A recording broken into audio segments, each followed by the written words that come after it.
What's going on, everybody?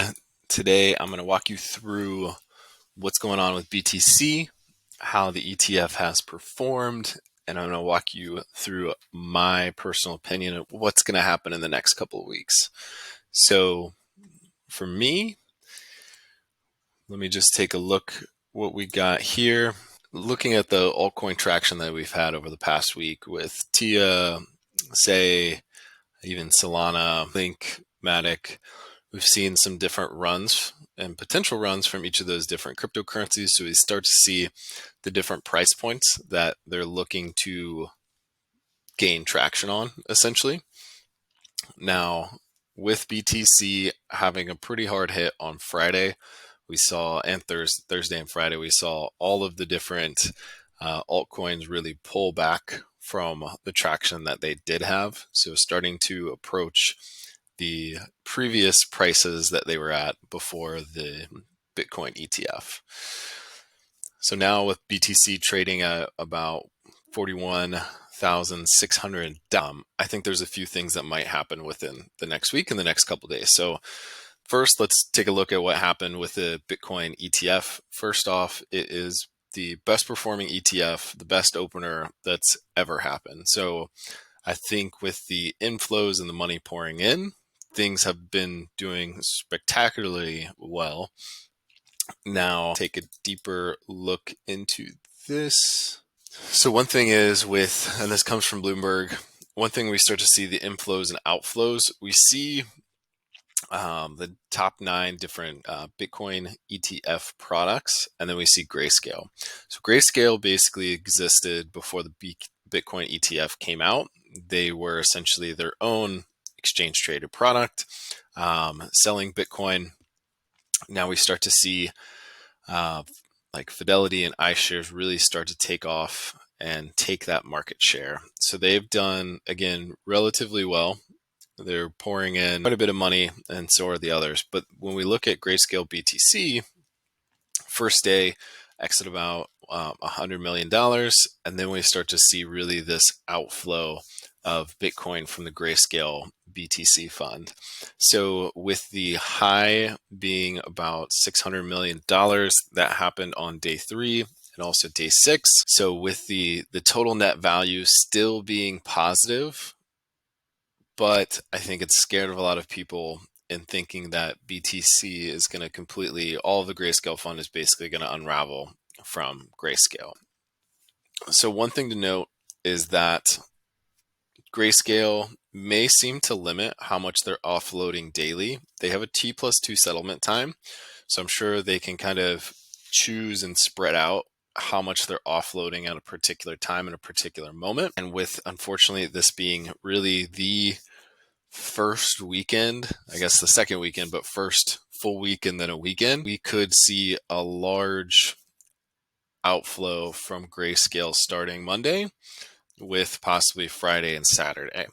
Now, Grayscale has responded to how much outflows have been going out. They did have the highest cost as an exchange traded product, and they moved their premium from 1.5 to about 0.3%, making it a little bit more expensive than the other exchange traded products, but not too expensive. So putting them at number 7 out of all the different exchange traded funds for Bitcoin. So when we take a look, here's Bloomberg Terminal, Grayscale Bitcoin Trust.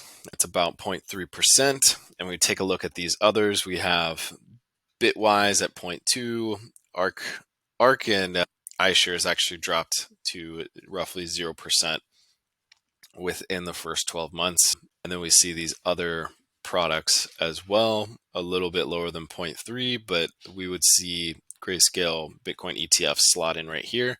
I believe they did this because of the amount of funds that are being withdrawn.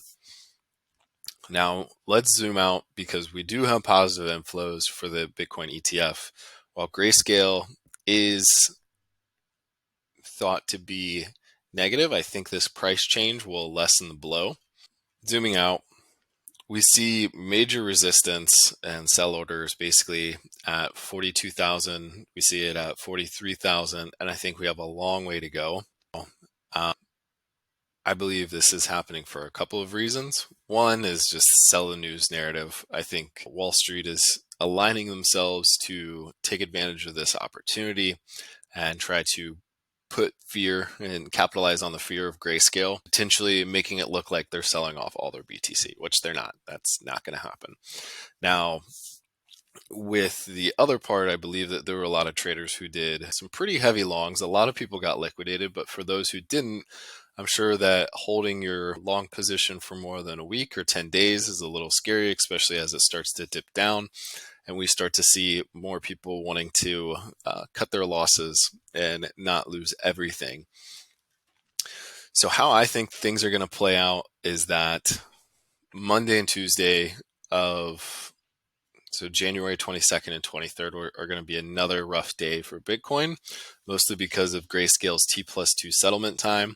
I'd expect BTC to stay in the range of 40 to 41K.